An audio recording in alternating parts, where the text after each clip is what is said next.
Le 29 octobre 2025, à 14h32 UTC, l'Atacama Large Millimeter Array a détecté une incohérence dans la trajectoire de 3I Atlas.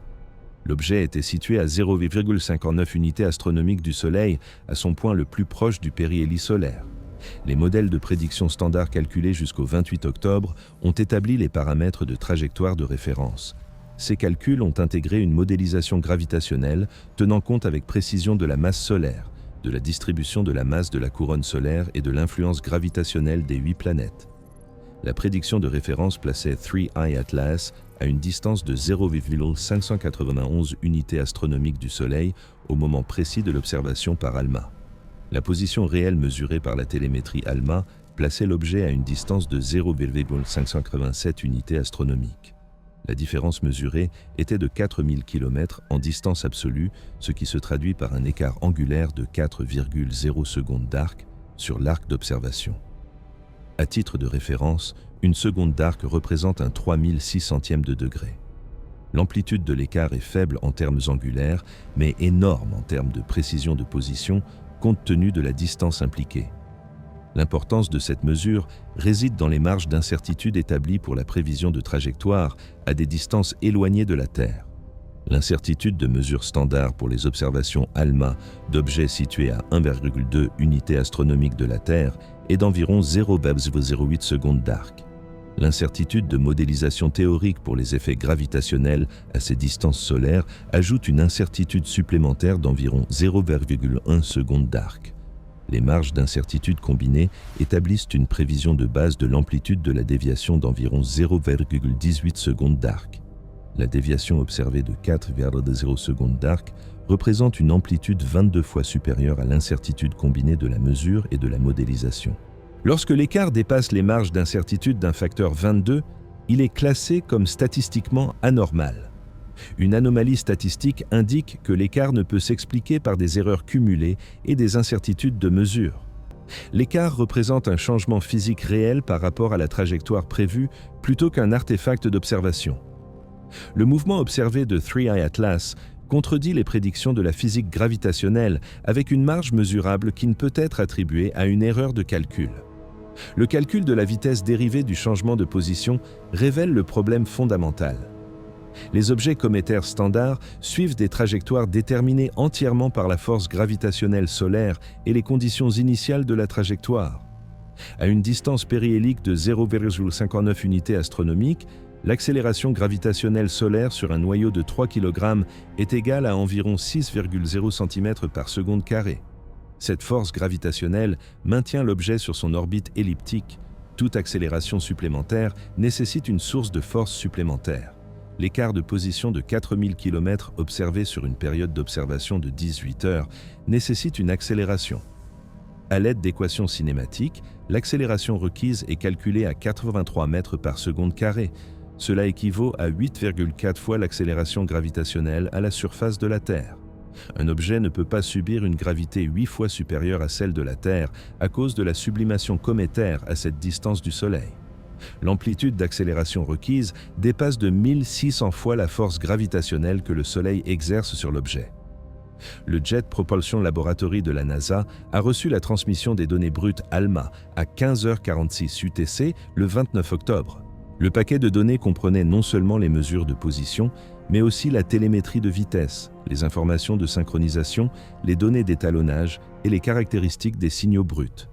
Le volume total des données dépassait 470 gigaoctets. La transmission a nécessité l'allocation d'une bande passante et un temps de traitement avant que l'analyse puisse commencer.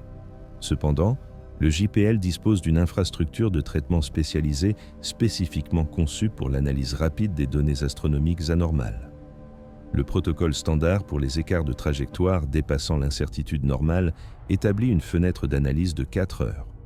Au cours de cette fenêtre de 4 heures, l'équipe d'analyse désignée doit déterminer si l'écart résulte d'une erreur instrumentale, d'un artefact de mesure ou d'un phénomène physique réel.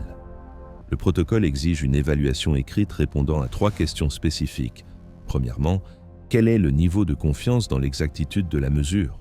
Deuxièmement, quel est le niveau de confiance dans le fait que le phénomène physique s'est produit tel qu'il a été mesuré?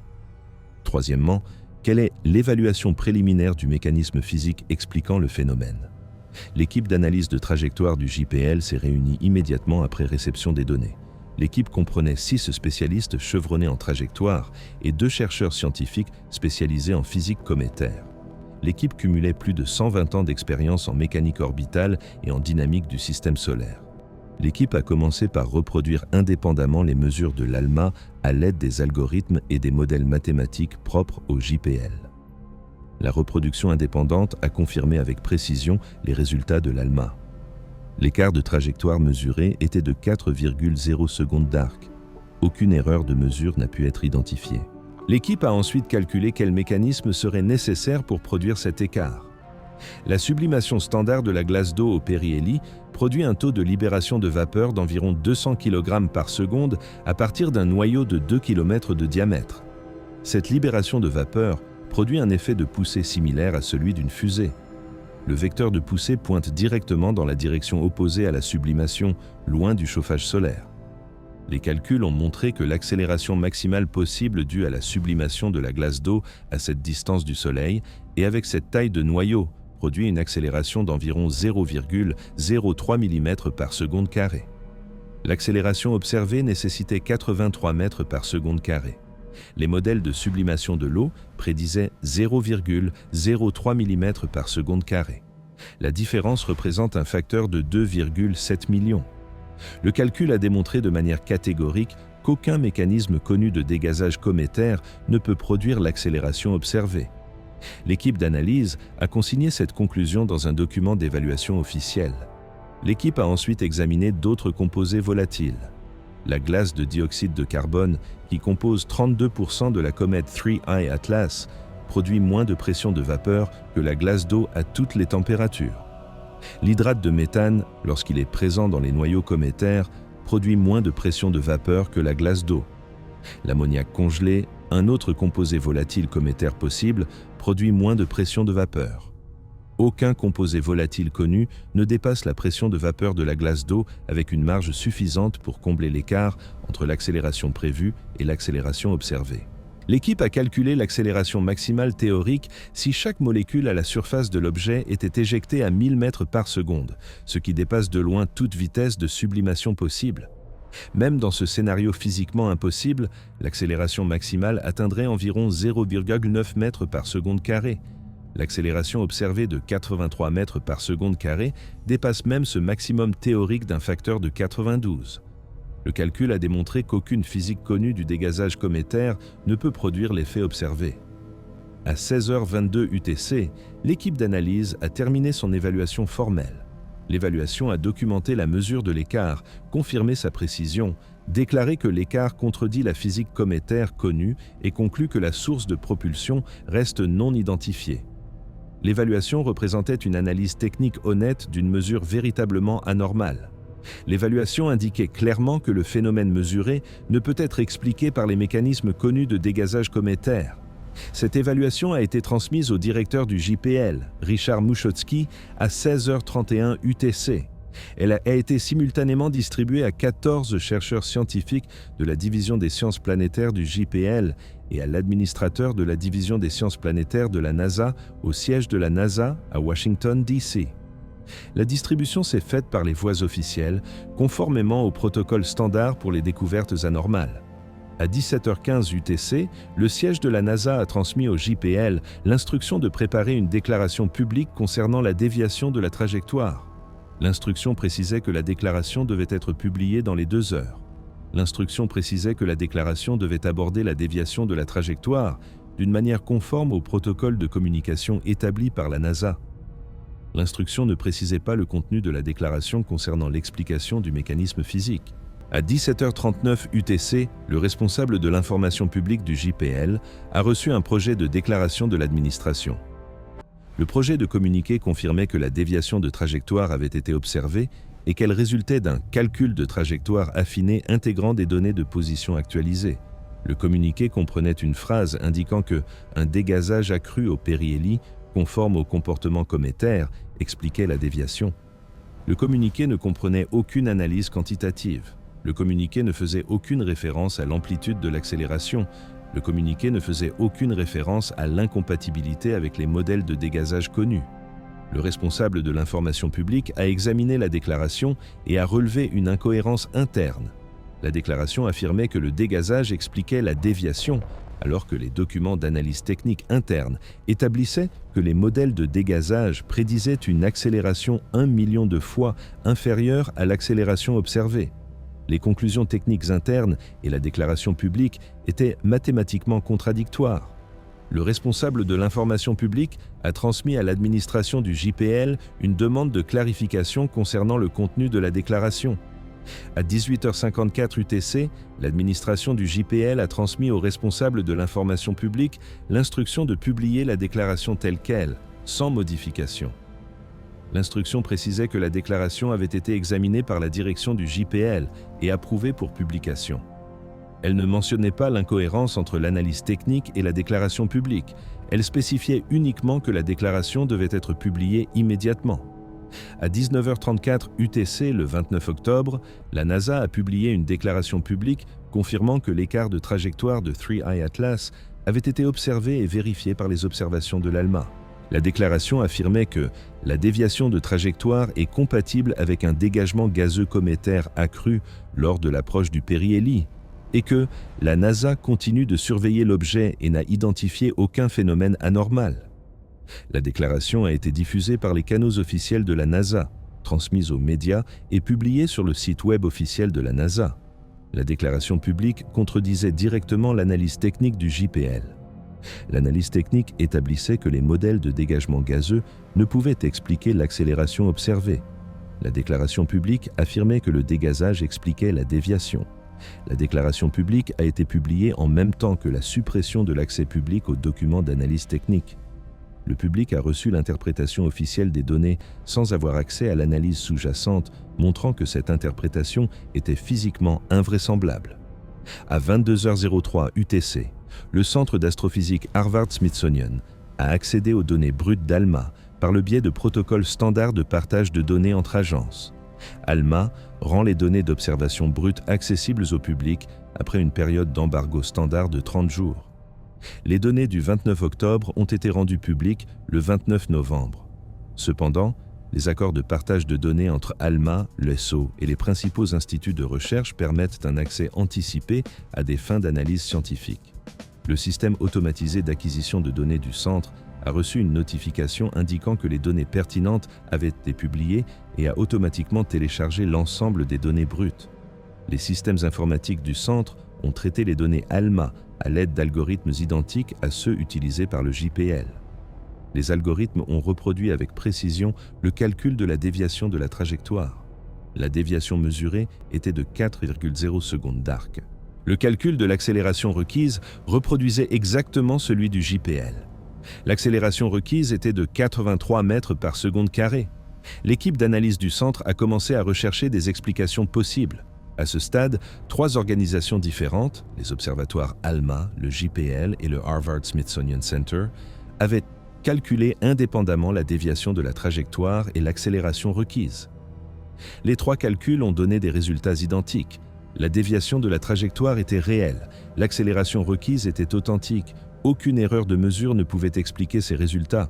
Le phénomène a été confirmé par plusieurs chaînes d'analyse indépendantes. Cependant, l'information publique présentait une image différente.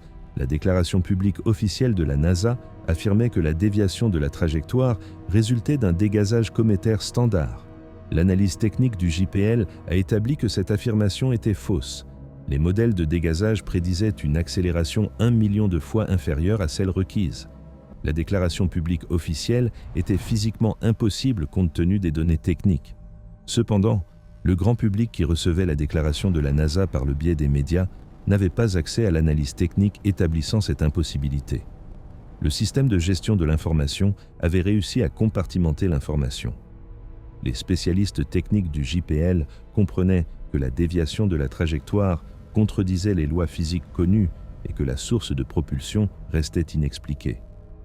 La communauté scientifique ayant accès aux données brutes de l'ALMA a pu vérifier cette conclusion de manière indépendante. Le public qui a reçu la déclaration officielle de la NASA a compris que la déviation avait été expliquée par le dégazage cométaire standard. Le même événement a été compris différemment selon le niveau d'accès à l'information. À 23h47 UTC le 29 octobre, le docteur Avi Loeb du Harvard Smithsonian Center a terminé une analyse préliminaire abordant les explications possibles de l'accélération de la trajectoire. L'analyse a examiné la sublimation de la glace d'eau, le dégazage du dioxyde de carbone et divers autres mécanismes. L'analyse a calculé la vitesse de vapeur nécessaire pour produire l'accélération observée. Le calcul a établi que la vapeur aurait besoin d'une vitesse d'environ 9000 km par seconde pour produire l'effet observé, soit une vitesse nettement supérieure à la vitesse d'échappement du Soleil lui-même à cette distance solaire. L'analyse préliminaire a conclu que l'accélération observée ne pouvait s'expliquer par les mécanismes connus de dégazage cométaire. L'analyse a explicitement déclaré que la source de propulsion restait non identifiée. L'analyse a noté que cette conclusion contredisait la déclaration officielle de la NASA, publiée quelques heures plus tôt, affirmant que le dégazage expliquait la déviation. L'analyse a souligné la contradiction entre les données d'observation brutes et l'interprétation officielle. À 0h15 UTC le 30 octobre, le Dr Loeb a transmis l'analyse préliminaire à la division des sciences planétaires du JPL en demandant des commentaires sur la contradiction apparente entre les conclusions techniques et la déclaration publique officielle. La transmission précisait que l'analyse était préliminaire et qu'un processus officiel d'examen par les pairs était en cours. La transmission demandait des éclaircissements sur le mécanisme par lequel le dégazage produit une accélération 1 million de fois supérieure à celle prévue par les modèles actuels. À 0h64 UTC le 30 octobre, le JPL a transmis sa réponse au Dr Loeb, indiquant que l'équipe d'analyse du JPL poursuivait ses investigations et que des efforts de modélisation supplémentaires seraient nécessaires avant de pouvoir tirer des conclusions définitives. La réponse indiquait que les conclusions finales seraient publiées après l'achèvement d'une analyse complète. La réponse n'abordait pas les points techniques spécifiques soulevés par le Dr Loeb. La réponse n'expliquait pas comment les modèles de dégazage seraient révisés pour tenir compte de l'accélération observée. La réponse reportait la réponse technique détaillée à une date indéterminée. Le cadre de gestion de l'information fonctionnait selon un principe temporel spécifique. L'observation initiale a eu lieu le 29 octobre. L'analyse technique immédiate a eu lieu du 29 au 30 octobre. La déclaration publique officielle publiée le 29 octobre a donné une explication incompatible avec l'analyse technique. La documentation relative à l'analyse technique est restée classifiée au sein du JPL. L'analyse de Harvard Smithsonian, contredisant la déclaration officielle, n'a été publiée que par le biais de canaux de communication interinstitutionnels inaccessibles au grand public. La séquence temporelle a permis de s'assurer que le récit officiel précède la prise de conscience par le public de l'analyse technique contradictoire. Les médias qui ont rapporté la déclaration officielle de la NASA ont décrit la déviation de la trajectoire comme un phénomène expliqué et résolu par la physique cométaire standard. La communauté scientifique a progressivement pris conscience, grâce à des canaux d'analyse indépendants, que l'explication officielle contredisait les données disponibles. Cependant, à ce stade, le récit officiel avait été établi grâce à des semaines de répétitions dans les médias. 3I Atlas a poursuivi son orbite autour du Soleil. L'accélération était terminée. L'objet avait subi environ 18 heures d'accélération nette. Cette accélération s'était produite entièrement pendant la fenêtre d'observation de 18 heures. Au-delà de cette fenêtre, aucune accélération supplémentaire ne se produirait, car aucune nouvelle force de propulsion n'agirait sur l'objet. L'enregistrement historique de l'accélération restait. La source de propulsion qui avait produit l'accélération restait inexpliquée. La trajectoire ultérieure de l'objet intégrait le changement de vitesse produit par l'accélération. L'objet atteindrait son point d'approche le plus proche de la Terre le 19 décembre 2025, environ 50 jours après l'accélération. Le public aurait l'occasion d'observer l'objet tout au long du mois de décembre et jusqu'en janvier. L'observation aurait lieu avant que l'analyse complète officielle du JPL ne soit terminée. La date limite pour l'analyse officielle était fixée à environ 30 jours après la fin de l'observation du point d'approche le plus proche. La structure de gestion de l'information garantissait que l'observation publique et l'analyse de la communauté scientifique se poursuivraient sans informations officielles complètes. Les informations arriveraient après la période d'observation plutôt qu'avant. Elles décriraient un événement déjà observé plutôt qu'un événement à observer. Le récit officiel serait établi après des semaines de répétition dans les médias, avant que l'analyse technique contradictoire ne soit officiellement publiée. L'accélération de la trajectoire de 3I Atlas représente un véritable événement anormal. La source de propulsion reste inconnue. Le mécanisme reste incompatible avec la physique connue du dégazage cométaire. L'explication officielle reste mathématiquement impossible compte tenu de l'ampleur de l'accélération observée. L'analyse technique documente explicitement cette contradiction. Cependant, le système d'information publique a établi un récit différent. L'écart entre les faits connus et le récit officiel s'élargit. Alors que l'analyse officielle du JPL restait suspendue pour une durée indéterminée, la communauté scientifique a poursuivi ses recherches de manière indépendante. Le Very Large Telescope au Chili a reçu une autorisation d'observation d'urgence à 17h09 UTC le 30 octobre. L'autorisation a été délivrée par le bureau du directeur de l'ESO, qui a noté que la déviation de la trajectoire de 3I Atlas nécessitait une analyse spectroscopique urgente. Les allocations d'urgence nécessitent normalement une soumission plusieurs semaines à l'avance dans le cadre d'un processus d'examen par les pairs. Cette autorisation a contourné l'examen standard par les pairs et a alloué du temps de télescope par le biais d'une dérogation administrative. L'observation avait pour but de mesurer la distribution de la vitesse de la comète avec une précision suffisante pour identifier des schémas de dégazage asymétriques. Le dégazage cométaire standard produit une vitesse radiale, c'est-à-dire que la matière s'éloigne directement du noyau. Si une accélération directionnelle se produisait, les mesures de vitesse devraient montrer une asymétrie. Des vitesses plus élevées apparaîtraient dans la direction de l'accélération. Des vitesses plus faibles apparaîtraient dans la direction opposée à l'accélération. Un schéma de vitesse parfaitement symétrique prouverait que l'accélération ne pouvait pas résulter d'un dégazage directionnel. Les observations du VLT ont commencé à 22h15 UTC le 29 octobre. Le télescope a été pointé vers la comète 3E Atlas et a recueilli des données spectroscopiques sur l'arc d'observation. Le spectrographe a mesuré les décalages Doppler dans les raies d'émission produites par la sublimation des substances volatiles. Les décalages Doppler indiquent directement la vitesse radiale de la matière de la comète. Les mesures ont été recueillies en continu pendant 4 heures jusqu'à la fin des observations à 0h15 UTC le 30 octobre. Les données brutes de l'observation du VLT ont été transmises au siège de l'Observatoire européen austral à Munich à 0h03 min42 S UTC. Le paquet de données comprenait des fichiers d'étalonnage, des mesures de référence et des matrices spectroscopiques brutes. Le traitement des données a commencé immédiatement au centre de traitement des données de l'ESO. Les procédures standards comprenaient l'étalonnage de la longueur d'onde, la correction tellurique et la normalisation du flux. Les données traitées étaient prêtes pour l'analyse à 0h05 min30 S UTC. L'équipe d'analyse de la vitesse de l'ESO a effectué un calcul indépendant de la distribution de la vitesse de la comète. L'analyse a examiné les raies d'émission du dioxyde de carbone, de la glace d'eau et d'autres composés volatiles. La distribution de la vitesse a été calculée dans l'espace tridimensionnel autour du noyau. Les mesures ont montré une vitesse comprise entre 820 mètres par seconde et 840 mètres par seconde dans toutes les directions à partir du noyau. La distribution de la vitesse a montré une symétrie sphérique parfaite, avec une précision de mesure de plus ou moins 5 mètres par seconde. Une symétrie sphérique parfaite dans la distribution de la vitesse signifie un dégagement gazeux égal dans toutes les directions. Un dégagement gazeux égal produit une force nette égale à 0, donc aucune accélération nette. Un objet ne peut pas accélérer si la force nette est égale à 0.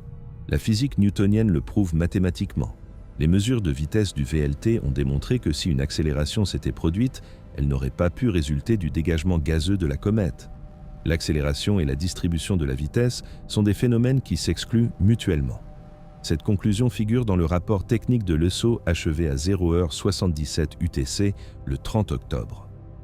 Le rapport indique explicitement que la distribution de vitesse mesurée présente une symétrie sphérique incompatible avec une accélération directionnelle. Le rapport note que cette conclusion contredit la déclaration officielle de la NASA, affirmant que le dégazage explique la déviation de la trajectoire. Le rapport a été distribué par les voies administratives de l'ESO et transmis simultanément au JPL dans le cadre d'un partage d'informations interagences. Le JPL a reçu le rapport d'analyse de vitesse de l'ESO à 09h15 UTC le 30 octobre. Le rapport contenait des conclusions techniques établissant que le mécanisme de dégazage ne pouvait pas produire l'accélération observée. L'équipe d'analyse de trajectoire du JPL a examiné le rapport de l'ESO et a vérifié l'analyse de manière indépendante. L'analyse était correcte. La distribution de vitesse était sphériquement symétrique, aucune force directionnelle nette ne pouvait résulter d'un dégazage sphériquement symétrique, l'équipe technique du JPL a consigné cette conclusion dans la documentation interne. À 09h43 UTC, le JPL a transmis à l'ESO un accusé de réception du rapport d'analyse et a confirmé que l'équipe d'analyse du JPL avait examiné les conclusions. L'accusé de réception indiquait que l'équipe technique du JPL avait jugé la méthode d'analyse de l'ESO valable. L'accusé de réception n'engageait pas le JPL à donner une interprétation spécifique de la signification des conclusions par rapport à la déclaration publique officielle de la NASA publiée quelques heures plus tôt. L'accusé de réception confirmait simplement la réception et la pertinence technique. À ce stade, 3 équipes techniques distinctes, les observatoires ALMA, les spécialistes de la trajectoire du JPL et les spécialistes de la vitesse de l'ESO, avaient toutes procédé à une analyse indépendante de l'accélération de la trajectoire de 3E Atlas. Les 3 équipes sont parvenues à la même conclusion. Une accélération s'était produite. Les mesures de l'ALMA ont confirmé l'accélération. Les calculs du JPL ont confirmé l'accélération. Les mesures de vitesse de l'ESO ont établi que le dégazage sphérique symétrique ne pouvait pas produire d'accélération.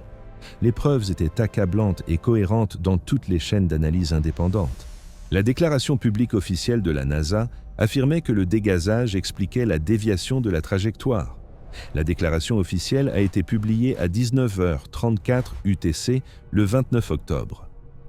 Plusieurs analyses techniques indépendantes réalisées à 0h43 UTC le 30 octobre ont établi que le dégazage ne pouvait pas expliquer l'accélération.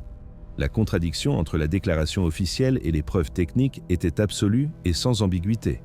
À 10h13 UTC le 30 octobre, le docteur Avi Loeb du Harvard-Smithsonian Center a transmis une analyse formelle à la division des sciences planétaires du JPL. L'analyse examinait tous les mécanismes potentiels pouvant produire une accélération de 83 mètres par seconde carrée. L'analyse examinait les mécanismes de dégazage conventionnels. L'analyse examinait les mécanismes non conventionnels, notamment les effets du vent solaire, les interactions des champs magnétiques et les phénomènes relativistes. L'analyse concluait qu'aucun de ces mécanismes ne pouvait produire l'amplitude d'accélération observée. L'analyse incluait l'hypothèse selon laquelle l'accélération résultait d'un mécanisme non naturel. L'analyse notait que si l'amplitude de l'accélération dépassait tous les mécanismes naturels connus d'un facteur d'1 million, alors soit la physique connue était incomplète, soit la source de l'accélération était non naturelle. L'analyse recommandait au JPL d'envisager explicitement cette possibilité. L'analyse a été évaluée par des pairs du département de physique de Harvard avant d'être transmise au JPL. Le JPL a reçu l'analyse de Loeb à 10h47 UTC le 30 octobre. L'analyse a explicitement soulevé l'hypothèse d'un mécanisme non naturel. L'analyse a présenté un cadre logique soutenant la prise en compte de cette hypothèse. Le personnel administratif du JPL a transmis l'analyse à la direction. L'analyse a été distribuée à 8 scientifiques seniors du JPL et à l'administrateur de la division des sciences planétaires de la NASA. À 11h52 UTC le 30 octobre, le directeur du JPL, Richard Muchotsky, a convoqué une réunion classifiée avec des représentants de la division des sciences planétaires de la NASA, de la division de défense planétaire du JPL et du commandement des opérations spatiales du département de la Défense. La réunion a été convoquée dans un délai extrêmement court. Parmi les participants figurait le docteur Robert Papalardo, directeur adjoint du JPL pour les sciences planétaires, et des analystes principaux du programme de défense planétaire. La réunion a duré 1h38. Le contenu de la réunion est resté confidentiel. Aucun document public ne fait état de ce qui a été discuté. Cependant, des notes administratives internes du JPL indiquent que la réunion a porté sur l'accélération de 3I Atlas, sur d'autres explications possibles de cette accélération et sur les implications de l'hypothèse d'un mécanisme non naturel.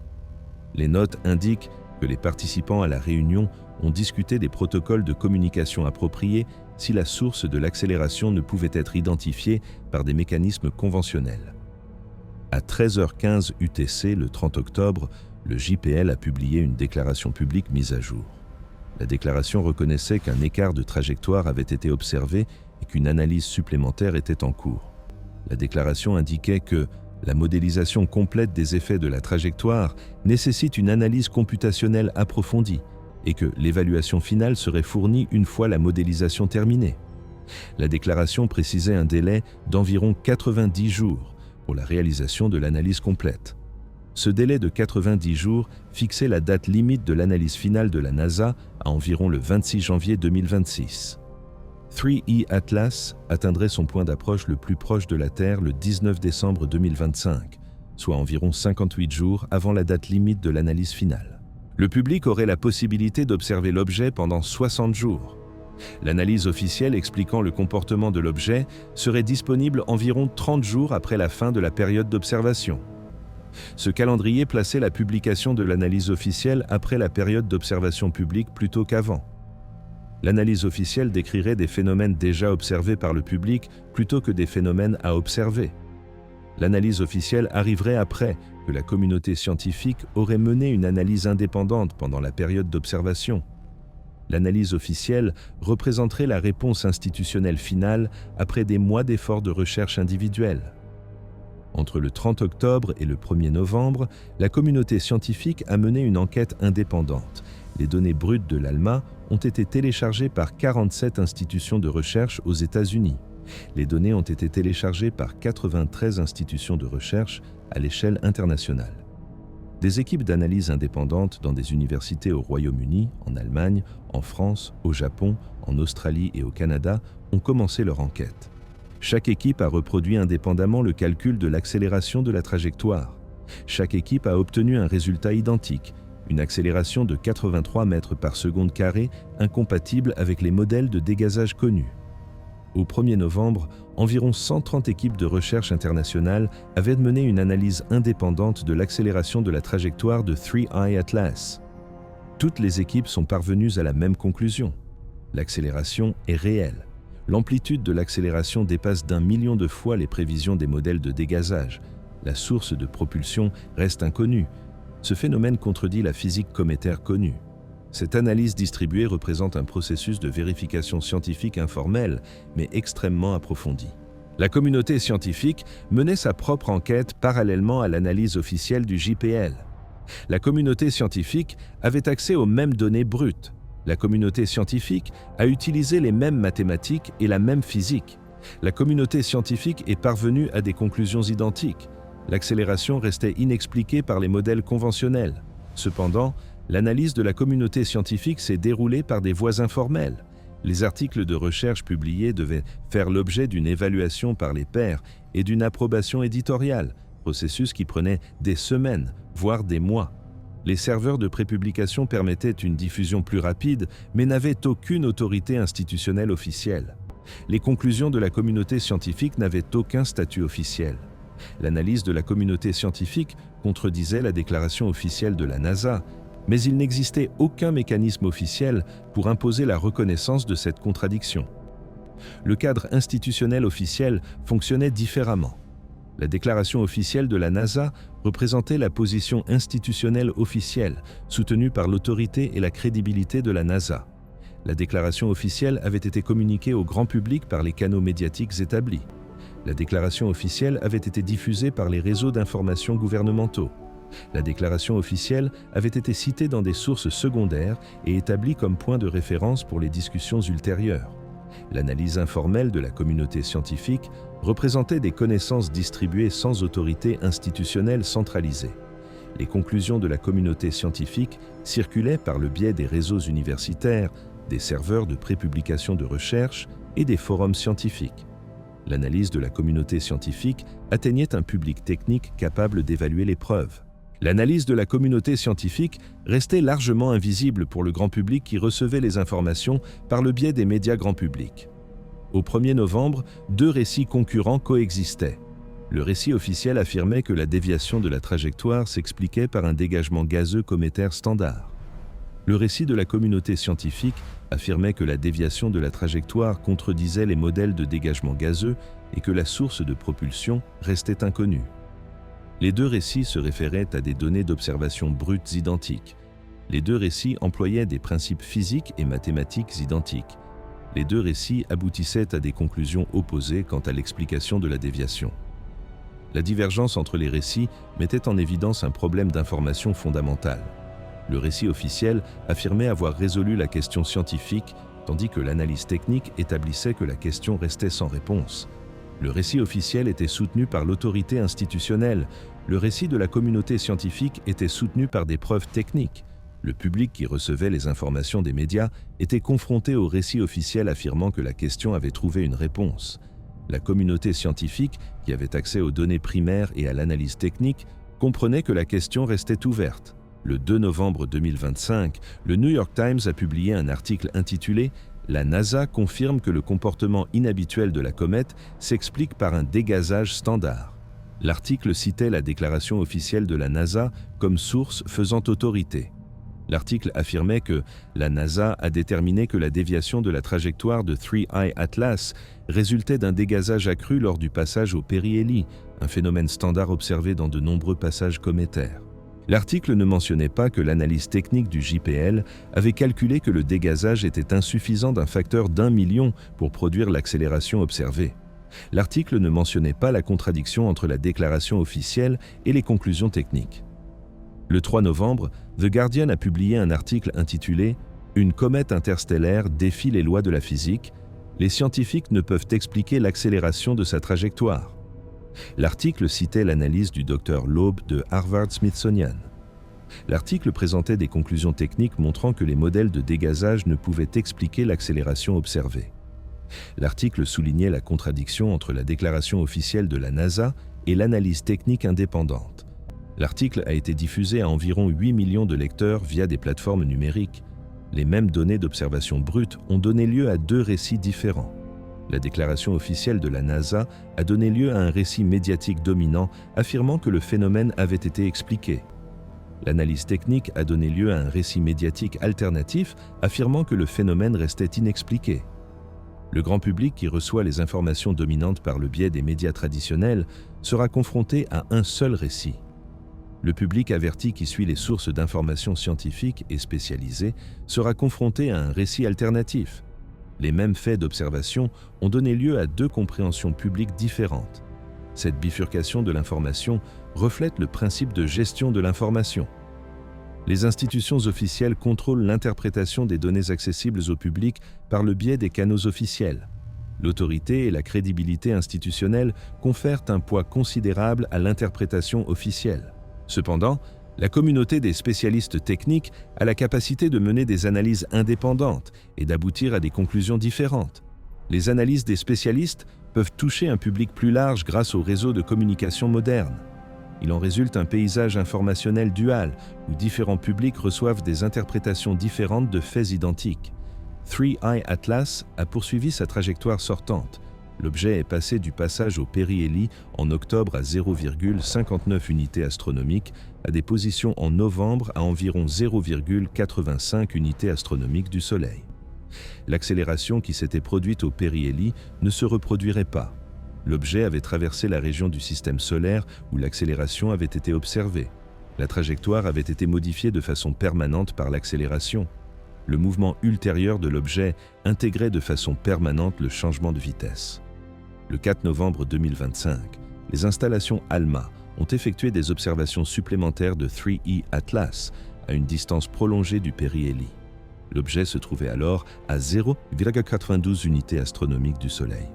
L'observation visait à mesurer le taux de production et la composition de la comète. Elle a été menée selon la procédure scientifique habituelle et non selon le protocole d'urgence.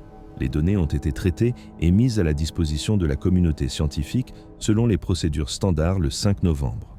Les données ALMA du 4 novembre ont montré que la luminosité et la composition de la comète correspondaient à une activité diminuant progressivement à mesure que l'objet s'éloignait du chauffage solaire. Un comportement cométaire standard a été observé. Aucune anomalie n'a été détectée lors des observations de novembre. L'anomalie s'était produite spécifiquement lors du passage au périhélie en octobre. L'anomalie était désormais un événement historique. La trajectoire avait été modifiée. La source de propulsion avait fonctionné puis cessé de fonctionner. L'enquête s'est alors concentrée sur l'explication de ce qui s'était produit plutôt que sur l'observation du phénomène en cours. Au 5 novembre 2025, environ un an s'était écoulé depuis que 3I Atlas avait été détecté pour la première fois comme un objet interstellaire potentiel. L'objet avait traversé le système solaire. Il avait atteint son périhélie le 29 octobre. Il avait subi une accélération anormale qui restait inexpliquée. Il devait atteindre son point le plus proche de la Terre le 19 décembre.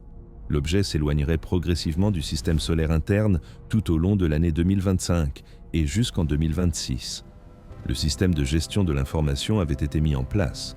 La version officielle maintenait que la déviation de trajectoire résultait d'un dégagement gazeux cométaire standard. La communauté scientifique estimait que la source de propulsion restait inexpliquée. Les deux points de vue coexistaient. Le délai d'analyse de 90 jours garantissait que l'analyse officielle serait publiée après la période d'observation. La réponse institutionnelle serait donnée après que la communauté scientifique aurait mené son enquête. La conclusion officielle représentera la réponse institutionnelle finale. La question fondamentale restait ouverte. Quel mécanisme a produit une accélération de 83 mètres par seconde carré, dépassant d'1 million de fois la physique cométaire connue? La question restait ouverte malgré de multiples confirmations indépendantes de l'amplitude de l'accélération. La question restait ouverte malgré des preuves spectroscopiques complètes indiquant qu'un dégagement gazeux sphériquement symétrique ne pouvait pas produire d'accélération directionnelle. La question restait ouverte malgré la déclaration officielle de la NASA affirmant que l'accélération avait été expliquée. Le calendrier d'analyse de 90 jours établi le 30 octobre a créé un cadre institutionnel spécifique. La date limite fixée au 26 janvier 2026 représentait exactement 90 jours à compter de l'observation du 29 octobre. Cette date limite n'était pas arbitraire. La durée de 90 jours offrait suffisamment de temps pour modéliser la trajectoire de manière exhaustive, procéder à des processus d'évaluation par les pairs et mettre en place des protocoles de vérification. Cependant, ce délai plaçait également la publication de l'analyse finale environ 30 jours après le passage le plus proche de 3E Atlas près de la Terre, le 19 décembre. Cette séquence temporelle avait des conséquences opérationnelles. Pendant la période d'observation allant du 19 décembre à janvier, le public aurait eu un accès direct à 3E Atlas. L'objet serait visible à l'aide de jumelles et de petits télescopes. Des observateurs individuels collecteraient des images. Des réseaux d'astronomes amateurs compileraient les observations. Des équipes de recherche mèneraient des analyses spectroscopiques intensives pendant cette fenêtre. La communauté scientifique procéderait à un cycle d'investigation complet, observation, analyse, conclusion préliminaire, avant la publication de l'analyse officielle du JPL. L'analyse officielle, qui arriverait fin janvier, représenterait la réponse institutionnelle à la suite de l'enquête informelle menée par la communauté scientifique. L'analyse officielle ferait autorité. L'analyse officielle représenterait la position institutionnelle de la NASA. Cependant, l'analyse officielle arriverait après que la communauté scientifique se soit engagée à adopter des positions préliminaires basées sur des analyses indépendantes menées pendant la période d'observation. L'analyse officielle traiterait de phénomènes déjà largement analysés par la communauté scientifique opérant en dehors des cadres officiels. Le 6 novembre 2025, la NASA a publié un avis officiel établissant un groupe de travail interagence pour l'analyse de la trajectoire de 3E Atlas. L'avis précisait la composition du groupe de travail, qui comprend des représentants du JPL, de la Division des sciences planétaires de la NASA et des opérations spatiales du département de la Défense. L'avis précisait que le groupe de travail fournirait une analyse complète de toutes les données disponibles relatives à l'évolution de la trajectoire de 3E Atlas. L'avis précisait que le rapport final du groupe de travail serait achevé avant la date limite du 26 janvier. Le groupe de travail a été officiellement créé pour mener une analyse déjà largement achevée par des équipes de recherche indépendantes. Le groupe de travail aurait accès aux mêmes données que celles auxquelles avait accès la communauté scientifique. Le groupe de travail utiliserait les mêmes principes physiques et mathématiques que ceux utilisés par la communauté scientifique. Cependant, le groupe de travail fonctionnerait par le biais des canaux officiels du gouvernement et disposerait d'une autorité institutionnelle. Le groupe de travail fonctionnerait avec les autorités de classification dont disposent les organisations gouvernementales. Le rapport du groupe de travail représenterait la conclusion officielle de l'institution. Le groupe de travail s'est réuni pour sa première session de travail le 8 novembre 2025 au siège du JPL à Pasadena, en Californie. La session a réuni 12 scientifiques de haut niveau, 5 administrateurs et 4 agents de liaison du ministère de la Défense. La session s'est tenue dans un bâtiment sécurisé dont l'accès nécessitait une habilitation de sécurité. La session a duré 8 heures. Aucun document public ne rend compte du contenu de la session. Des mémos internes indiquent que la session a abordé la question fondamentale de savoir si l'accélération 3E Atlas pouvait s'expliquer par la physique telle qu'elle est actuellement comprise. Entre le 8 et le 15 novembre, le groupe de travail a mené une analyse approfondie. Il a obtenu toutes les données d'observation brutes disponibles provenant d'ALMA, du VLT, du JWST, du Hubble et d'autres systèmes d'observation. Il a compilé l'ensemble des résultats des équipes de recherche disponibles dans les articles publiés, les prépublications et les réseaux de recherche informels. Il a également compilé l'ensemble des déclarations officielles de la NASA et des communications administratives concernant 3I Atlas. Le groupe de travail a établi une base de référence pour une enquête approfondie. L'analyse du groupe de travail s'est poursuivie par une évaluation systématique des mécanismes potentiels. La sublimation de la glace d'eau a été évaluée de manière exhaustive. Le dégazage du dioxyde de carbone a été évalué. Les transitions de phase de l'hydrate de méthane ont été évaluées. Les effets de l'interaction avec le vent solaire ont été calculés. Les effets du champ magnétique ont été modélisés. Les effets relativistes ont été analysés. La pression de radiation thermique a été calculée. Chaque mécanisme potentiel a été évalué quantitativement afin de déterminer s'il pouvait produire l'accélération observée de 83 mètres par seconde carrée. L'analyse du groupe de travail a reproduit les calculs effectués indépendamment par les équipes de recherche. L'analyse a confirmé que la sublimation de la glace d'eau produit une accélération maximale d'environ 0,03 mm par seconde carrée, ce qui est insuffisant d'un facteur d'environ 2,7 millions. L'analyse a confirmé qu'aucun mécanisme de sublimation de composés volatiles connu ne peut combler l'écart entre l'accélération prévue et l'accélération observée. L'analyse a confirmé que tous les mécanismes conventionnels ne parviennent pas à expliquer le phénomène observé par ordre de grandeur. Entre le 15 et le 22 novembre, le groupe de travail a examiné des mécanismes non conventionnels. L'analyse a cherché à déterminer si des phénomènes physiques inconnus pouvaient expliquer l'accélération. L'analyse a cherché à déterminer si l'accélération pouvait représenter une erreur du système ou un artefact du traitement des données. L'analyse a cherché à déterminer si 3I Atlas pouvait posséder un mécanisme de propulsion interne, ce qui impliquerait une origine non naturelle. L'analyse a cherché à déterminer si des effets électromagnétiques externes pouvaient interagir avec la composition de l'objet pour produire les effets observés. L'analyse du groupe de travail sur l'hypothèse de la propulsion interne a examiné quel mécanisme pourrait alimenter une telle propulsion. L'analyse a examiné si la fusion nucléaire, l'annihilation de l'antimatière ou la physique exotique pourraient me fournir une source d'énergie. L'analyse a calculé les besoins en énergie pour produire l'amplitude d'accélération observée. Le calcul a établi que pour alimenter une accélération de 83 mètres par seconde carrée à partir d'un noyau de 2,2 km, il fallait une puissance d'environ 100 TW. Cette puissance dépasse de 10 000 fois la production totale d'électricité de la civilisation terrestre. Le calcul des besoins en énergie a établi que si l'accélération résultait d'un système de propulsion motorisé, la source d'énergie nécessiterait une technologie dépassant largement les capacités actuelles de l'ingénierie humaine.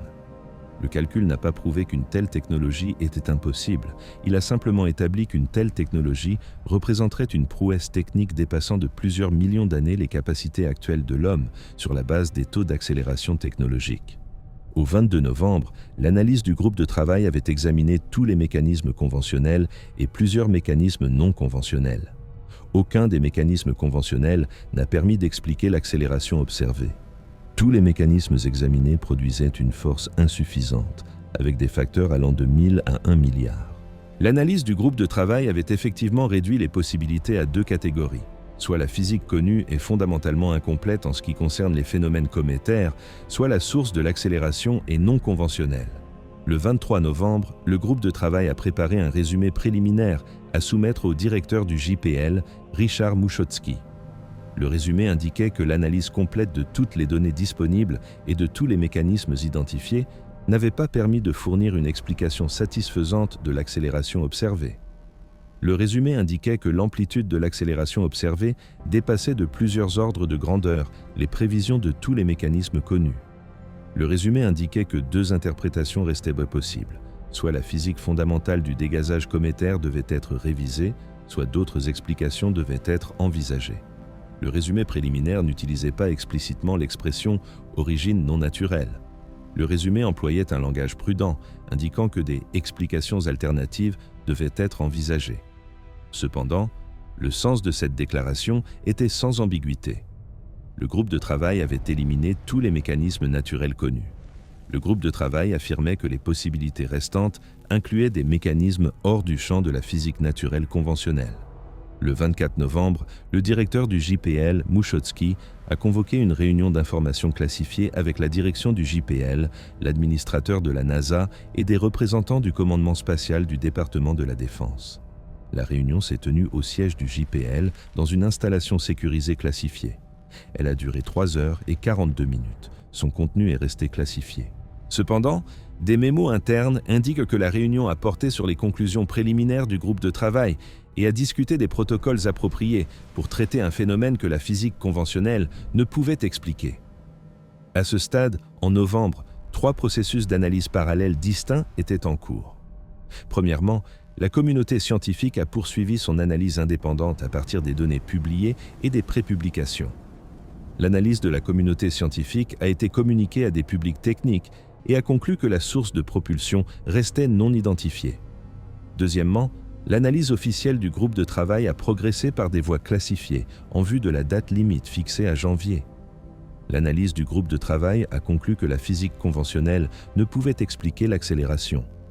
Troisièmement, la prise de décision administrative s'est poursuivie au plus haut niveau du gouvernement concernant la réponse institutionnelle appropriée si la physique conventionnelle ne pouvait expliquer le phénomène observé.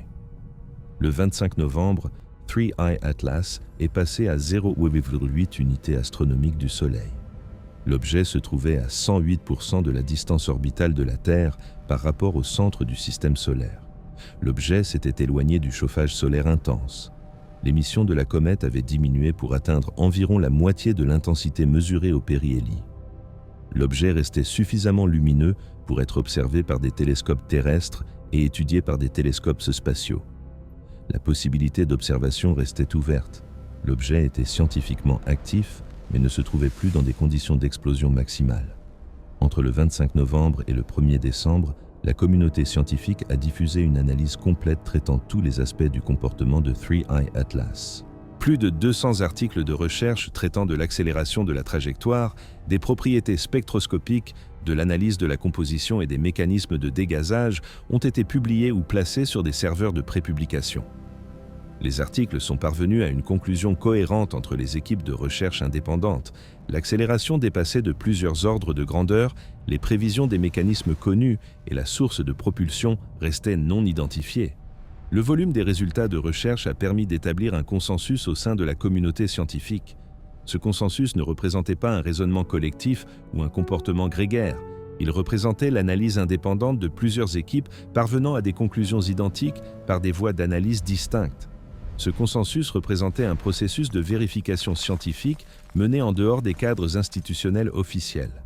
Il établissait que la communauté technique considérait la question comme non résolue. Cependant, le système d'information publique officiel présentait une image différente. La déclaration officielle de la NASA publiée le 29 octobre continuait de circuler dans les médias. La déclaration selon laquelle la déviation de la trajectoire avait été expliquée par un dégazage cométaire standard restait le discours officiel établi. Les médias qui couvraient 3I Atlas continuaient de citer l'explication officielle de la NASA comme source faisant autorité. Les interprétations alternatives basées sur des analyses techniques ont atteint un public spécialisé par le biais de forums scientifiques, mais sont restées largement invisibles dans l'environnement informationnel grand public. 3I Atlas a poursuivi sa trajectoire sortante. Le 2 décembre, l'objet se trouvait à 1,13 unités astronomiques du Soleil. Il devait atteindre son point le plus proche de la Terre le 19 décembre à une distance de 0,62 unités astronomiques, soit environ 60 millions de kilomètres. À cette distance, l'objet serait visible à l'aide de jumelles dans des conditions de ciel sombre normales. Les astronomes amateurs mèneraient une campagne d'observation intensive. Les équipes de recherche ont orienté leurs télescopes spatiaux vers l'objet. Les instituts de recherche ont mené des analyses spectroscopiques. Le public a eu l'occasion de participer directement à des activités d'observation astronomique. La fenêtre d'observation offrait une occasion unique de vérifier de manière distribuée les propriétés de 3I Atlas. Des milliers d'observateurs individuels collecteraient des images. Les images collectées fourniraient des preuves directes de la luminosité, de l'apparence, de la structure de la comète et des propriétés physiques de l'objet.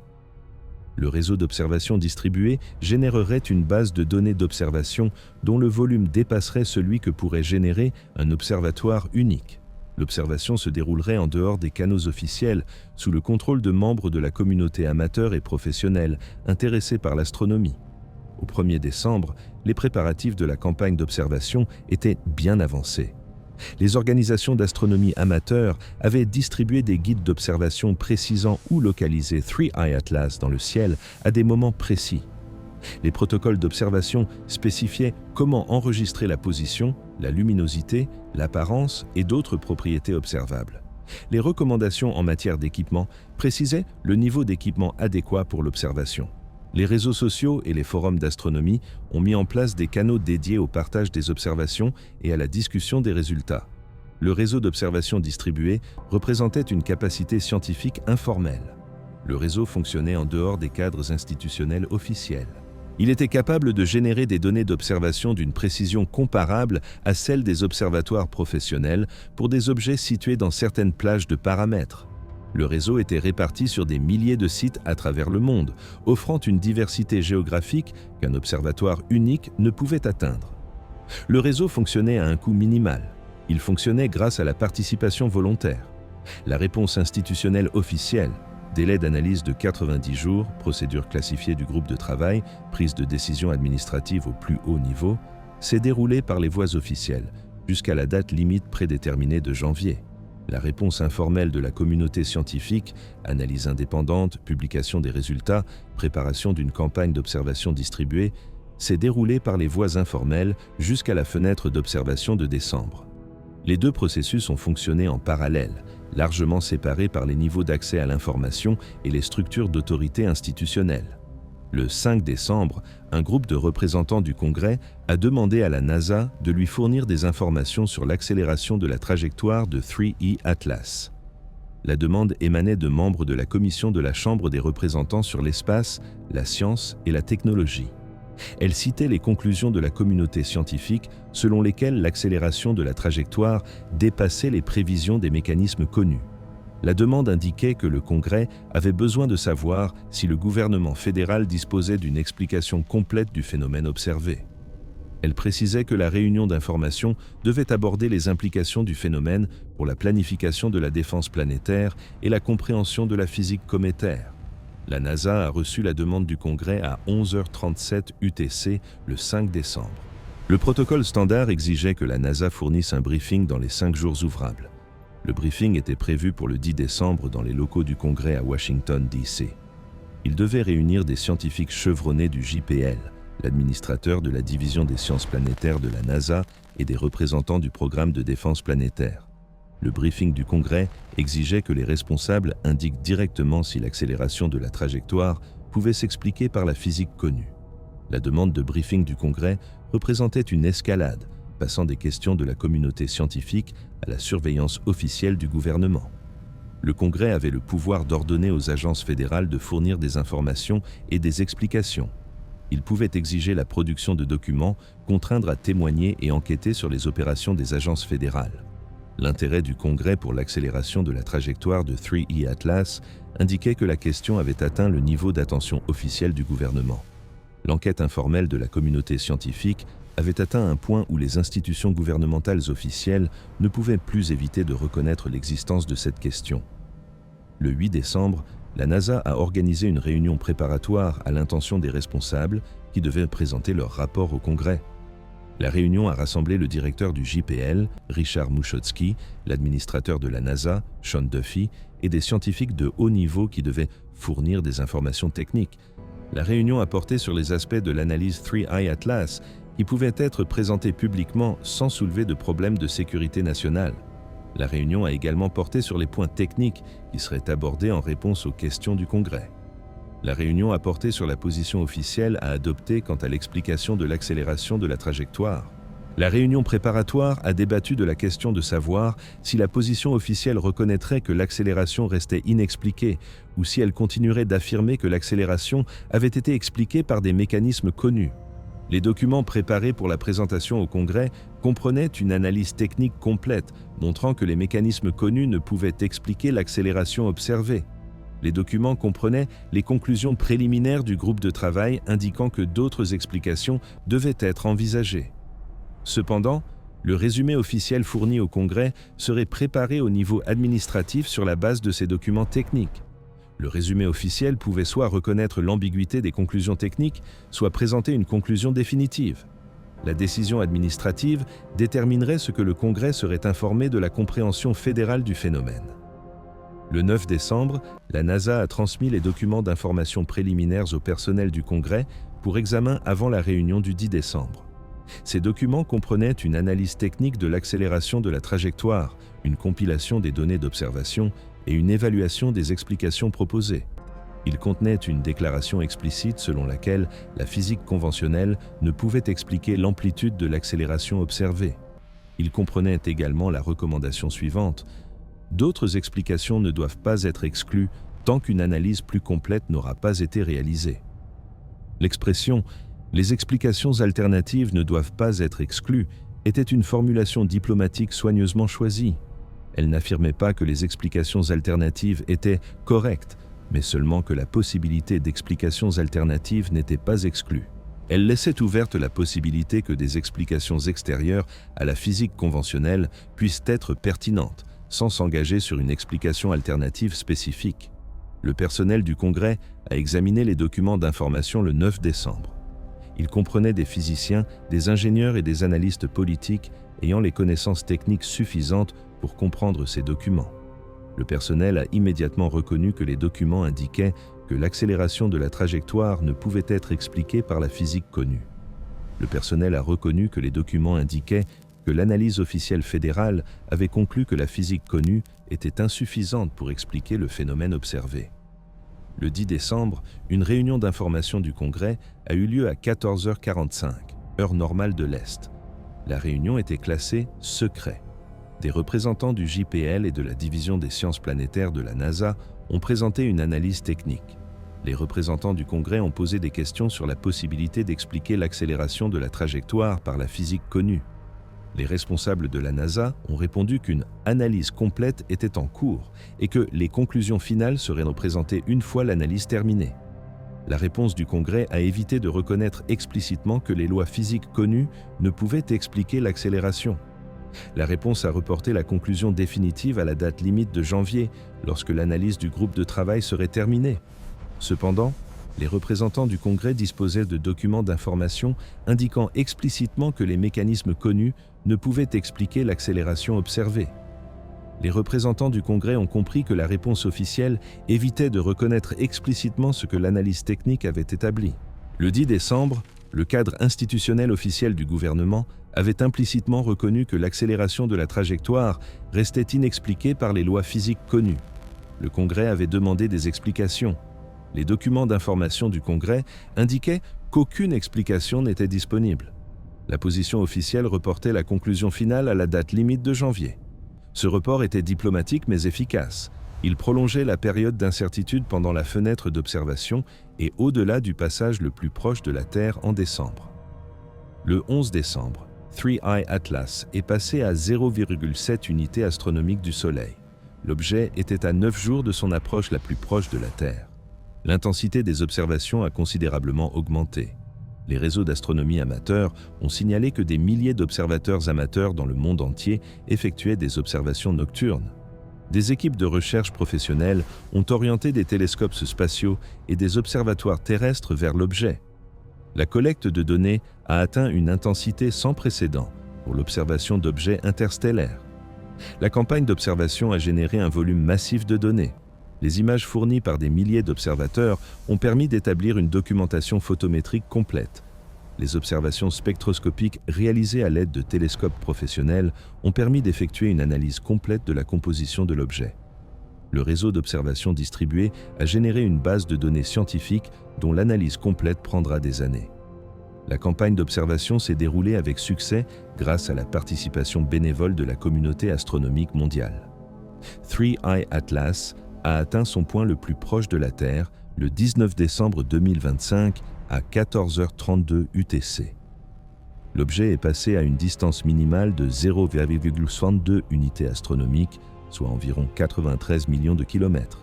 À cette distance et avec la luminosité de la comète, l'objet était visible à l'aide de jumelles et approchait de la visibilité à l'œil nu dans des conditions de ciel clair et sombre.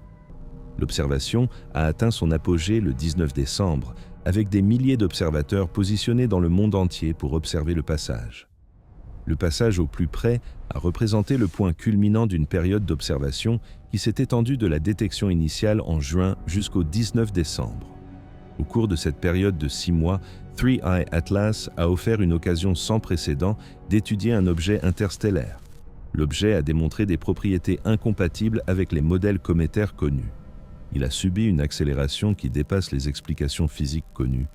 Il a maintenu une trajectoire qui le mènera hors du système solaire en 2026 et au-delà.